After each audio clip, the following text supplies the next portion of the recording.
Hey everyone! Today I'll show you how to use two essential Illustrator tools, the pen tool in Illustrator and how to use Adobe Illustrator to wrap text into shapes. Let's go! First up, Pen Tool Illustrator. The pen tool helps you draw perfect paths and custom shapes. Click to place points and straight lines connect between them. To make a curve, click and drag to pull out handles. To finish your shape, click back on the first point. If you need to adjust, use the Direct Selection tool to move points or handles. With a little practice, you'll be drawing smooth shapes in no time. Now let's use Adobe Illustrator to wrap text. First, draw any shape like a circle or custom graphic. Then type your text with the Type tool. Select both the text and the top shape.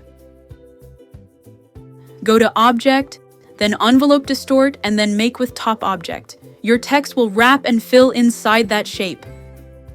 This trick is perfect for creative logos, posters, or fun graphic designs.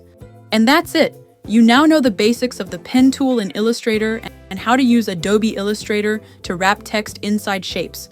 Like, subscribe, and tell me what you want to learn next.